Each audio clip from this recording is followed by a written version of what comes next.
Saya mau berbincang sekarang bersama dengan Amlir Ayat, Naib Presiden Econite dan juga aktivis alam sekitar.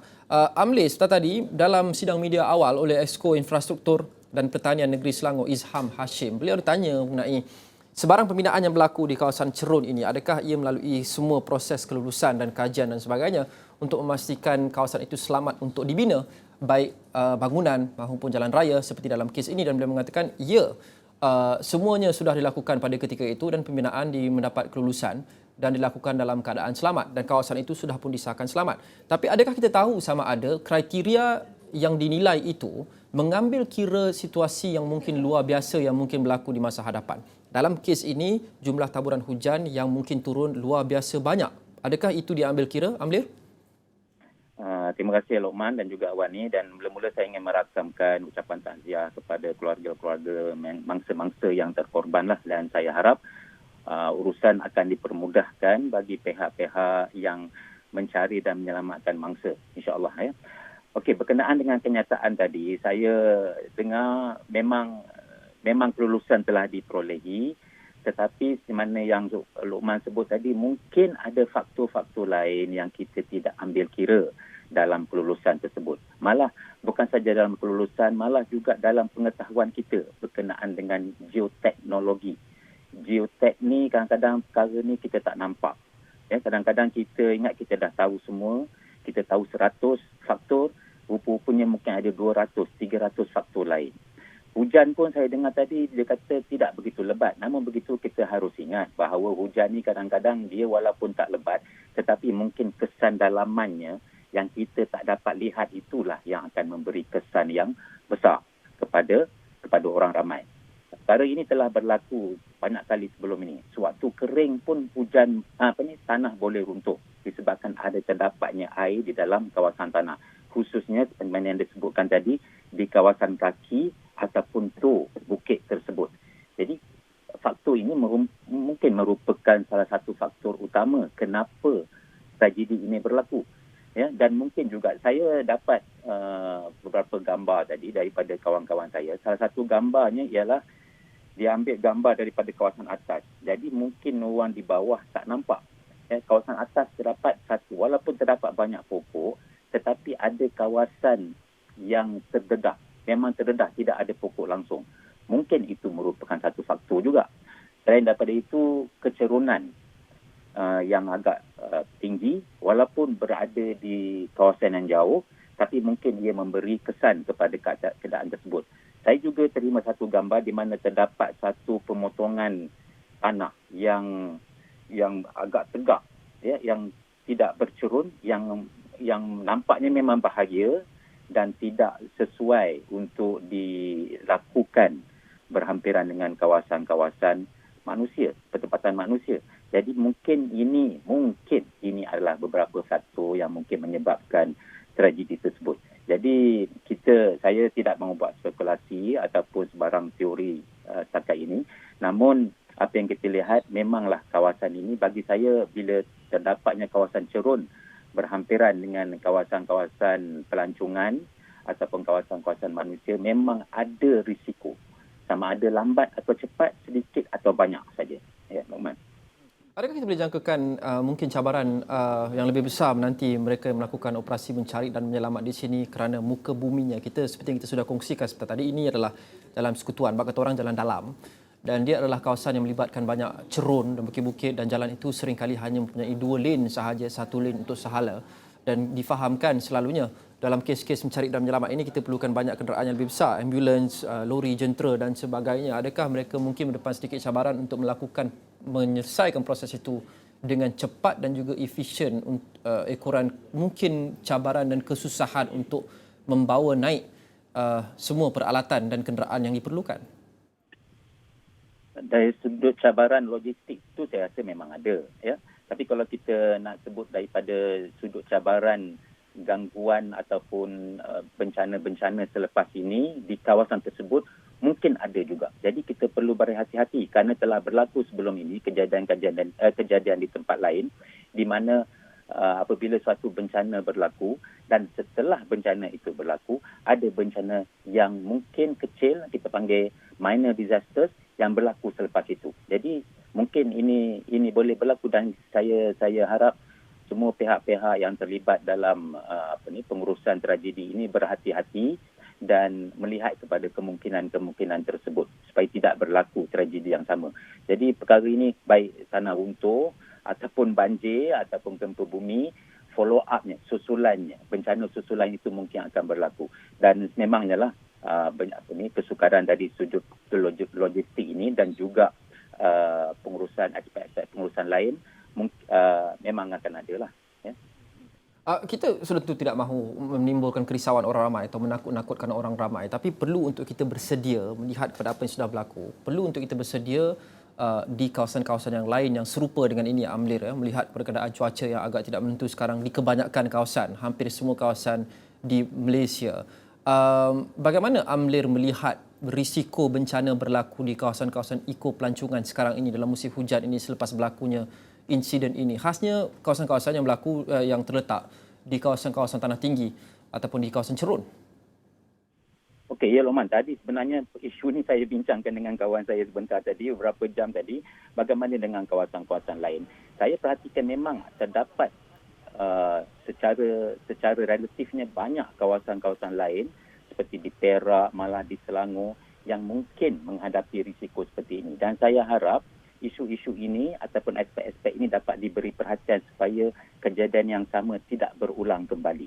Kita lihat misalnya terdapat beberapa kawasan di Selangor yang dibina berhampiran dengan cerun ataupun berhampiran dengan sungai. Ya, bukan setakat bimbang berkenaan dengan tanah runtuh, malah juga isu kepala air ataupun banjir yang pantas berlaku.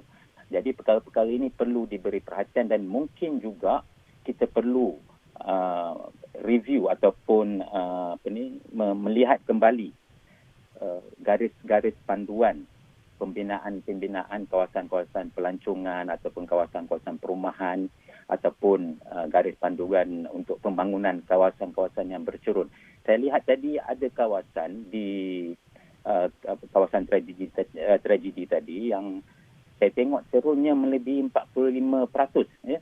Saya mungkin kawasan itu jauh, tetapi ada gambaran terdapatnya cerun yang agak curam di situ. Jadi perkara ini perlu diberi perhatian di kawasan-kawasan lain supaya tidak berlakunya tragedi yang sama. Dan kalau ada kawasan-kawasan seperti ini yang telah diluluskan pembangunannya di tempat lain, saya harap ia dapat dihentikan operasinya serta-merta. Bukan setakat kerana musim hujan, bukan setakat kerana kawasan tapi kerana ia boleh memberi risiko yang tinggi kepada penduduk sekitarnya. Dan dengan pelancongan ni, saya rasa ini satu branding yang sangat bahaya lah. Kita perlu berhati-hati apabila orang kata pelancongan ni, orang ingat tempat tu selamat, dia hijau dan sebagainya. Sekarang ni branding orang semua nak guna kawasan perumahan pun guna ya, jadi ini satu istilah yang mengelirukan. Kita harus berhati-hati dan saya minta supaya orang ramai rakyat Malaysia tidak mengunjungi tempat-tempat ini khususnya di waktu hujan. Ya, saya kalau nak pergi, saya tak pergi tempat-tempat macam ni sangat sebab saya takut. Ya, sebab itu kalau nak pergi kawasan-kawasan ini khususnya pada musim hujan, saya cuba elakkan. Dan saya harap kita cuba elakkan kawasan-kawasan seperti ini. Malah untuk pergi Genting Highland pun waktu hujan ni sangat bahaya. Baru-baru ni ada kes tanah runtuh. Ya. Dan ini boleh mengakibatkan, nasib baiklah kes tanah runtuh tidak mengakibatkan kehilangan nyawa.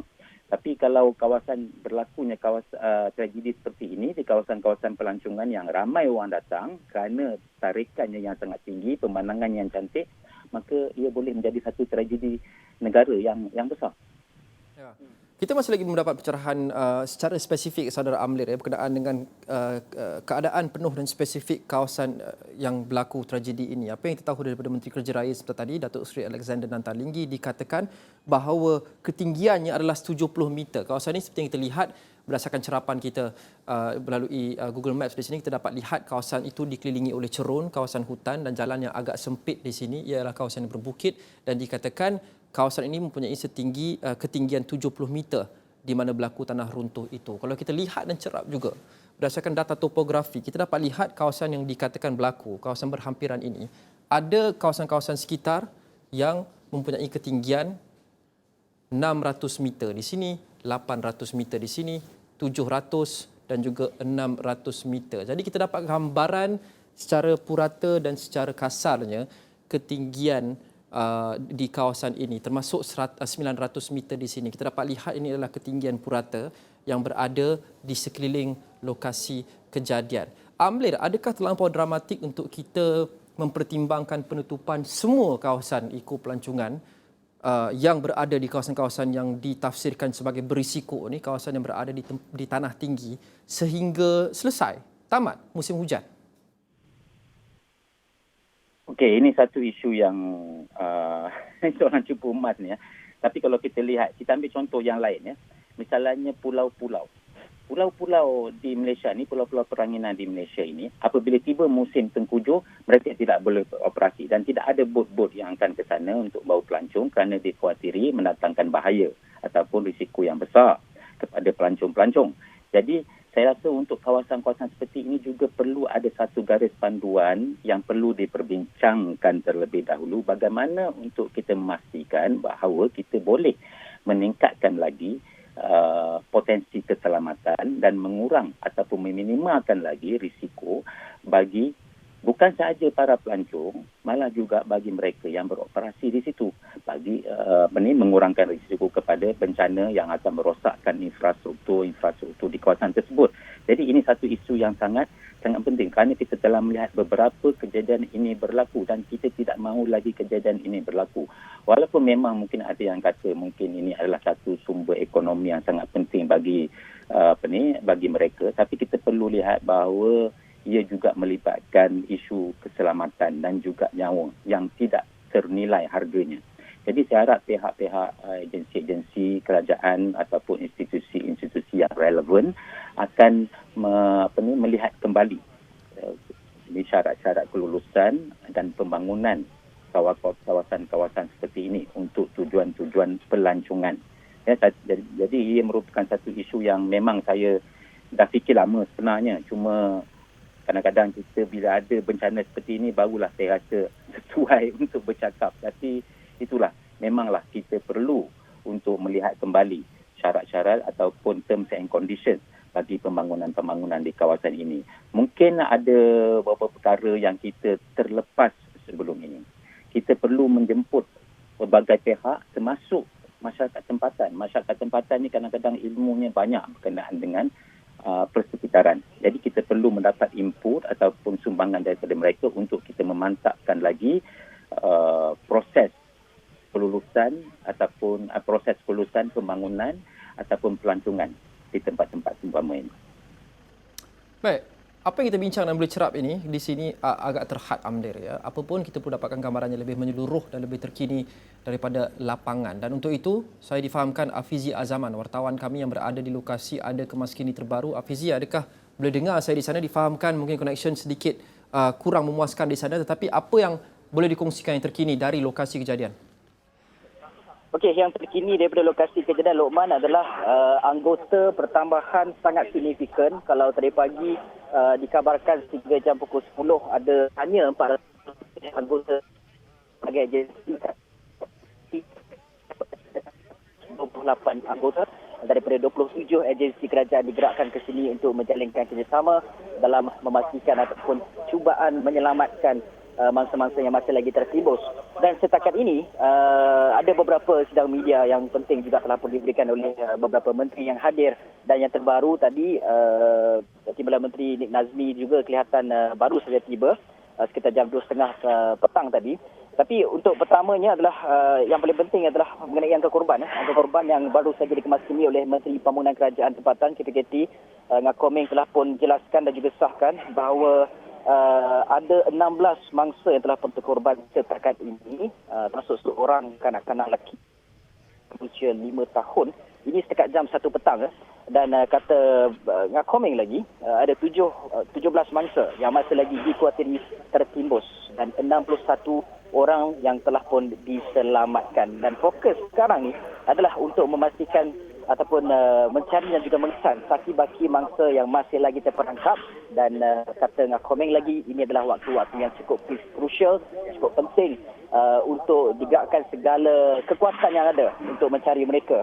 Dan dalam masa yang sama juga kalau difahamkan, Ngakoming ada maklumkan kepada pemberita, syarikat yang mengendalikan 3 tapak perkhemahan ni sebenarnya tidak ada lesen untuk beroperasi dalam mengendalikan tapak perkhemahan. Mereka ni cuma ada lesen pembangunan untuk kebun organik sahaja. Tetapi mereka menjalankan aktiviti tapak perkhemahan secara haram, dan itu yang akan diteliti oleh pihak kerajaan untuk diambil tindakan. Dan kalau kita tengok juga, Ngakoming ada maklumkan kepada pemberita bahawa tiada permohonan langsung pun oleh syarikat ini untuk jalankan aktiviti tapak perkhemahan. Jadi ini mengundang kepada persoalan bagaimana mereka begitu berani di kawasan yang berisiko tinggi ini.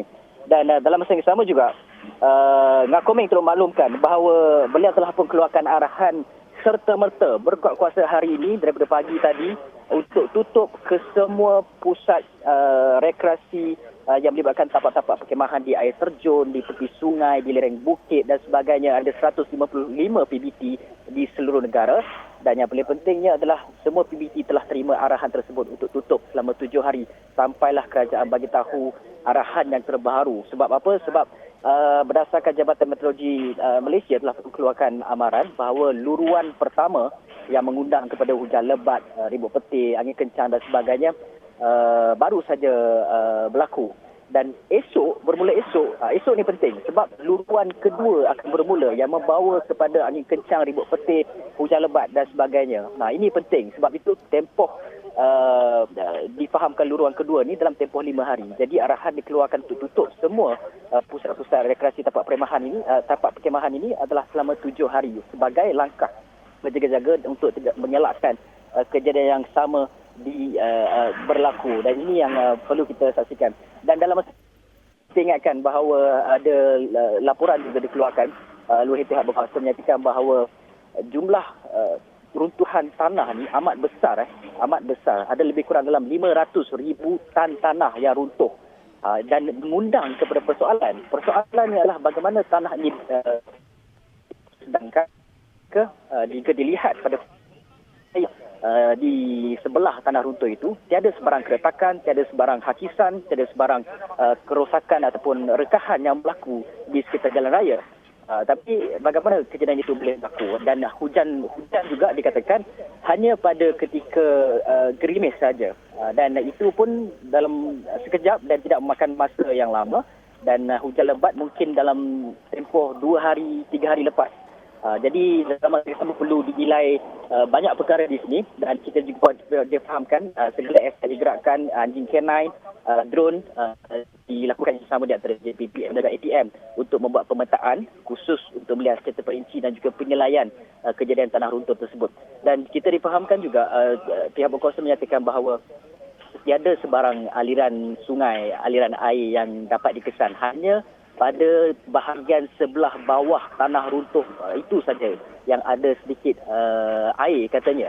Cuma siasatan masih lagi dijalankan untuk mengenal pasti punca yang dijalankan oleh pihak forensik daripada PM dan pelbagai kenal pasti.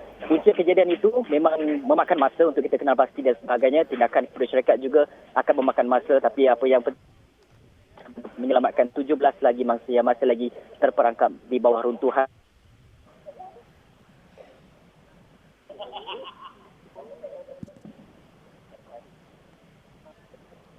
Hello? Baik, Hafizi, kita cuba yang terbaik untuk berhubung kerana difahamkan jaringan di situ kurang memuaskan, kawasan itu agak terpencil. Tapi kita cuba yang terbaik untuk berhubung dengan Hafizi dan memberikan kemaskini kepada penonton kita di luar sana. Kita sebenarnya tadi kita membincangkan berkenaan dengan cabaran operasi mencari dan menyelamat Hafizi. Walaupun kita doakan semuanya dilancarkan, tapi kita juga tidak lari daripada hakikat bahawa kita menjangkakan banyak cabaran yang berada di situ dan cuaca hanya salah satu daripadanya. Kita lihat muka bumi di sini seperti kita sudah kongsikan tadi, dan mungkin seperti ramai yang sudah pun sedia maklum, ia agak berbukit dan juga bercerun. Ia berada di tengah kawasan hutan dan jalannya agak sempit. Kalau kita lihat street view di sini, jalan yang agak kecil iaitu tipikal untuk jalan yang kata orang jalan dalam di sini dan dikelilingi oleh bukit-bukit dan juga cerun-cerun. Tapi apa yang kita bincangkan di sini mungkin boleh dilengkapkan lagi oleh Hafizi yang berada di lapangan. Hafizi yang berada di situ, cuba gambarkan kepada kami di sini, di situ, bagaimana cabaran untuk memastikan semua kenderaan dan semua jentera dapat sampai untuk membantu dalam operasi mencari dan menyelamat? Adakah berlaku sebarang kesesakan di situ? Adakah berlaku sebarang backlog atau bottleneck untuk memasukkan kenderaan-kenderaan seperti jentera-jentera berat? Mungkin ada pengaut atau pengorek seperti excavator ataupun ada ambulans. Adakah kawasan itu memberikan sedikit cabaran dan sesak pada ketika ini? Ya, Lokman, itu adalah salah satu. Dan jika kalau boleh saya gambarkan di sini adalah kenderaan yang parkir di tepi jalan, boleh saya katakan lebih kurang dalam 500 meter panjang dia. Itu pun kiri dan juga kanan. Kerana ada hanya di sini untuk juga dapat saksikan kekangan itu berlaku ketika mana jentera-jentera berat seperti yang Lokman sebutkan tadi mahu dibawa masuk, dan dalam masa yang sama juga mereka menghadapi masalah dari segi internet yang sememangnya terbatas pada ketika ini. Tapi penyelesaian sedang dijalankan oleh pihak berkuasa untuk memastikan bahawa liputan itu dapat disalurkan dengan lebih baik, dan dalam masa yang sama antara lain cabarannya adalah kita doakan supaya cuaca berada dalam keadaan baik. Selain daripada cuaca, kenderaan dan serta lain, satu lagi perkara yang perlu dititik beratkan adalah bagaimana sebenarnya penggiliran anggota-anggota. Sebab kita difahamkan operasi bermula pada jam 2 pagi, 2:30 pagi begitu di kawasan ini, dan mereka juga difahamkan walaupun punya kekuatan hingga 600 lebih, ada yang telah pun penat, dan saya juga dapat saksikan anggota bomber JPM ada yang dilihat terbaring, duduk di tepi jalan dan sebagainya, dan mereka ini difahamkan perlu digantilah untuk memastikan operasi berjalan dengan lancar. Dan antara lain yang sempat saya temu bual anggota penyelamat yang masuk ke dalam kawasan penyelamatan itu adalah berkaitan dengan aspek tanah. Mereka sekarang ini berada dalam keadaan yang cukup berjaga-jaga untuk memastikan bahawa keselamatan mangsa itu dapat kita pastikan, dan keselamatan diri mereka sendiri untuk berada di lokasi nahas tersebut. Kerana apa? Kerana persoalan yang saya katakan tadi adalah kita tidak tahu macam mana tanah runtuh itu berlaku, dan kita tidak tahu apakah jika ada berlaku risiko tanah runtuh di kawasan yang sama. Walaupun diletakkan dengan pelbagai diletakkan dengan pelbagai halangan, tetapi ia tidak tanah runtuh kejadian yang lain tidak boleh berlaku. Jadi ini adalah langkah keselamatan, dan kawasan ini boleh dikatakan sekarang dilabel sebagai red zone yang awam tak dibenarkan, yang ada berkepentingan sahaja dibenarkan untuk melakukan proses-proses penyelamatan. Dan segala aset yang saya katakan tadi, K9, helikopter, drone, segalanya dikerahkan. Ketersaling hubungan kerjasama itu mainkan peranan. ADM melakukan pemetaan. BPM fokus kepada misi menyelamat dibantu dengan agensi seperti STORM dan sebagainya. Manakala pihak polis akan mengemasini update terkini, mengawal keadaan situasi, kawalan-kawalan keselamatan dan sebagainya. Jadi kesaling hubungan antara satu sama lain itu penting untuk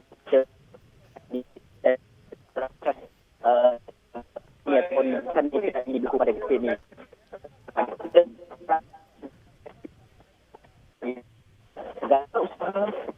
Tertumpu ke arah misi menyelamatkan 11 orang lagi mangsa yang tertimbun. Dan pada ketika ini saya dapat saksikan lorong memang sibuk, Lokman. Pilih ganti lori besar, lori kecil, kenderaan kecil yang membawa pemimpin juga datang di sini untuk mendapatkan dan lanjut. Sebab apa? Sebab ini semua penting untuk kita tolerasikan lepas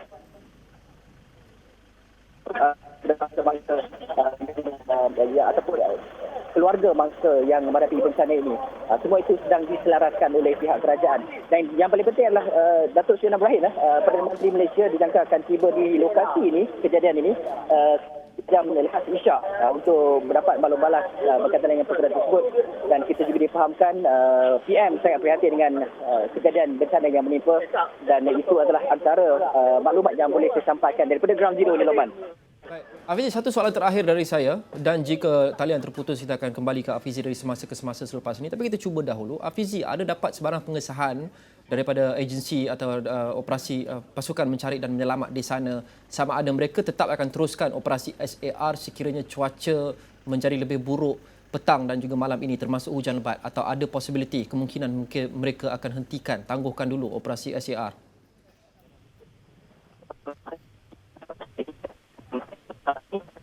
Adalah tidak dilakukan untuk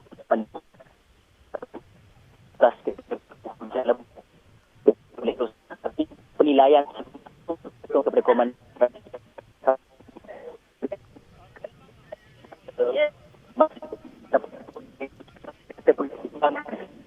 Okey. Okey Hafizi.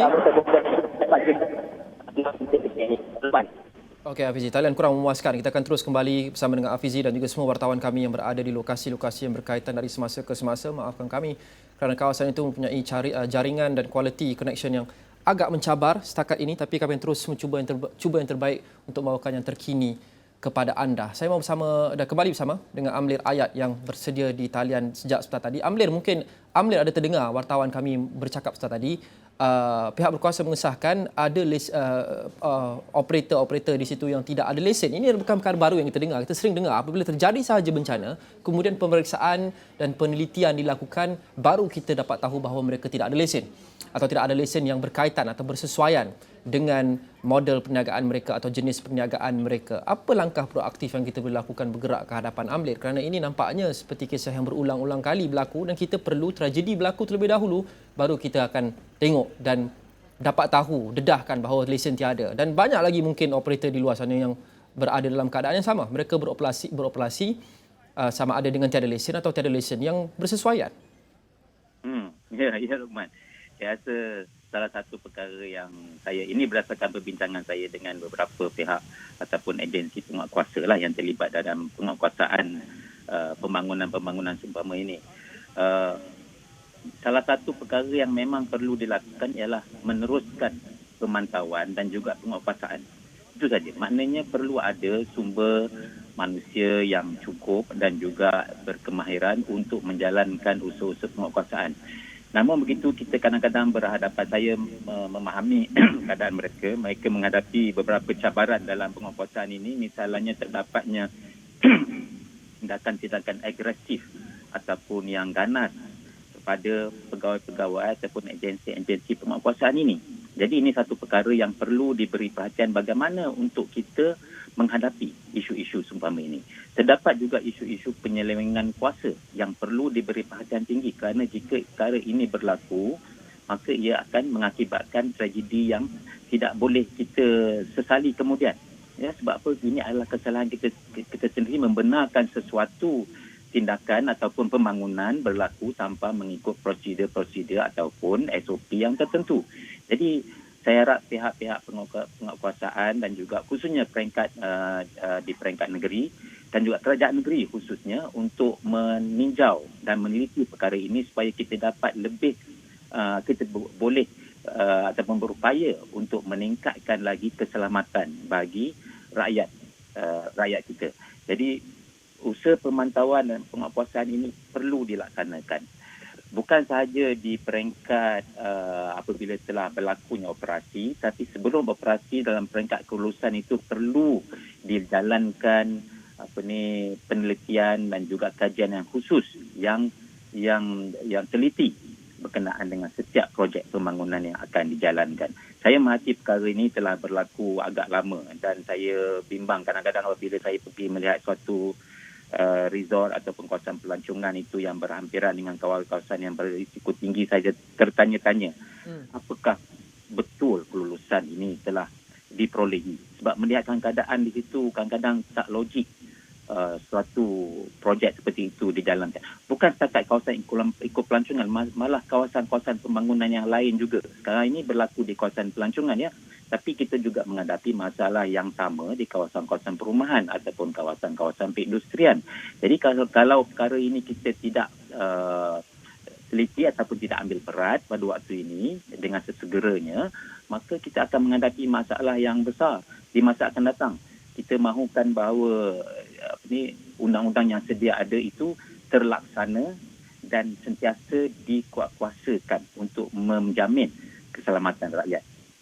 Ya, Luqman. Baik, kembali bersama Buletin Awani Khas. Saya Luqman Haris akan membawakan Buletin Awani Khas ini untuk membawakan kepada anda yang terkini berkenaan dengan insiden tanah runtuh yang berlaku di Batang Kali kira-kira jam 2.40 pagi hari ini.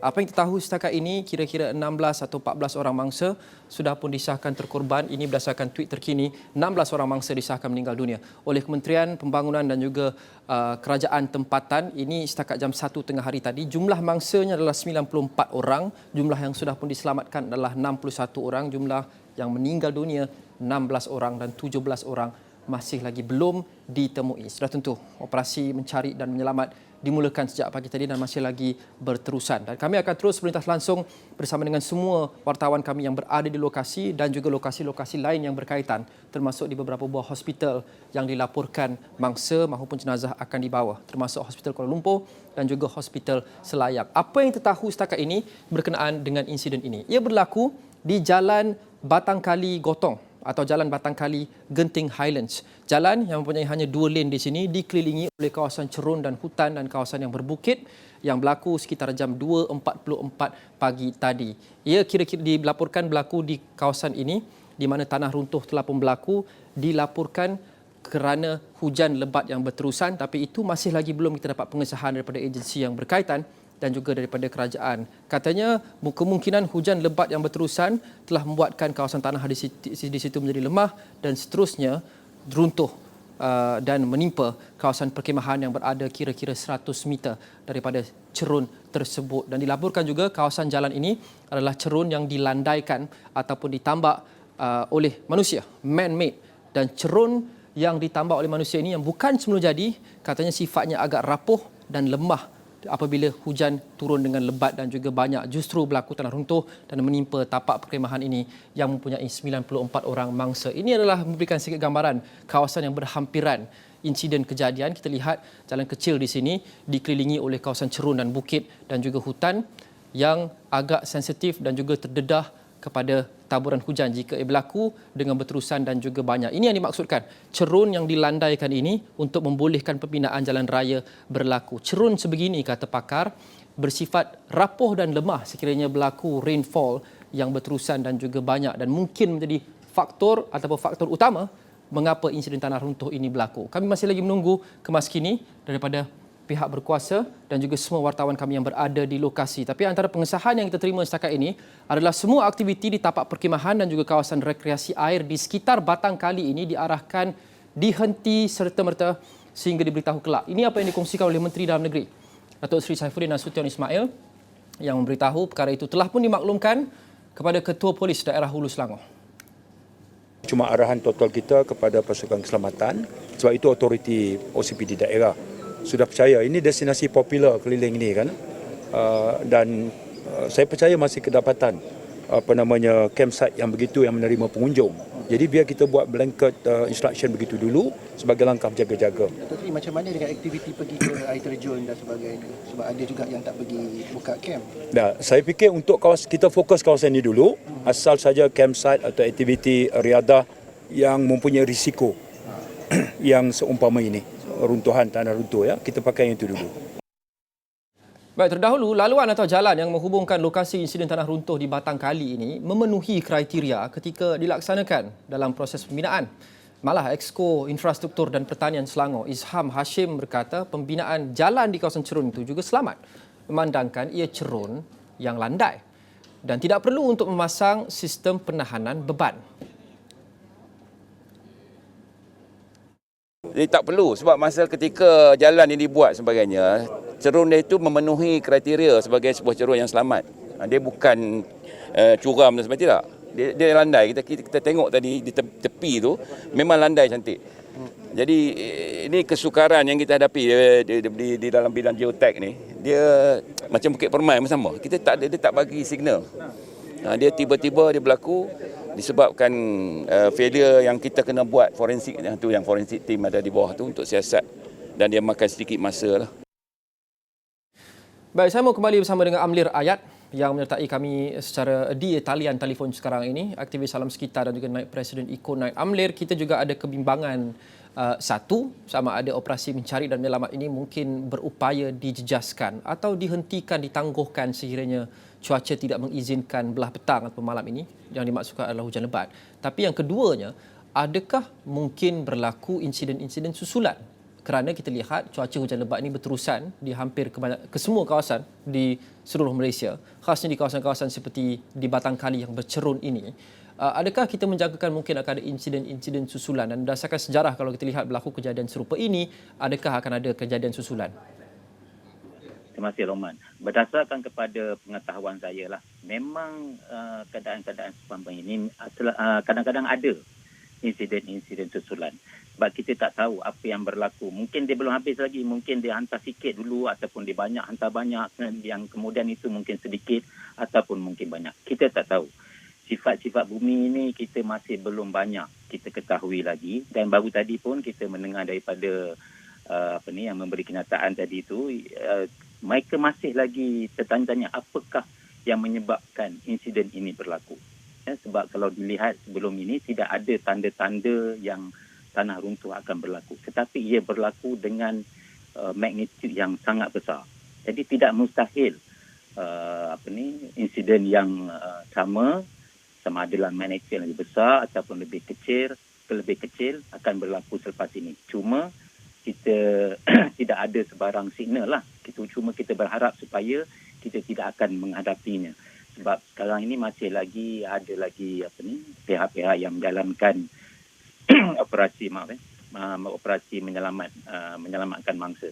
Jadi kita harap tidak ada sebarang insiden susulan, dan kita harap juga agensi-agensi yang pakar dalam isu-isu ini akan dapat memantau keadaan tersebut, keadaan sekeliling, untuk memastikan bahawa kita dapat mengurangkan risiko berlakunya insiden susulan. Jika terdapat risiko insiden susulan selepas ini, maka saya rasa operasi menyelamat itu perlu dihentikanlah untuk mengelakkan lebih banyak lagi mangsa yang terkorban.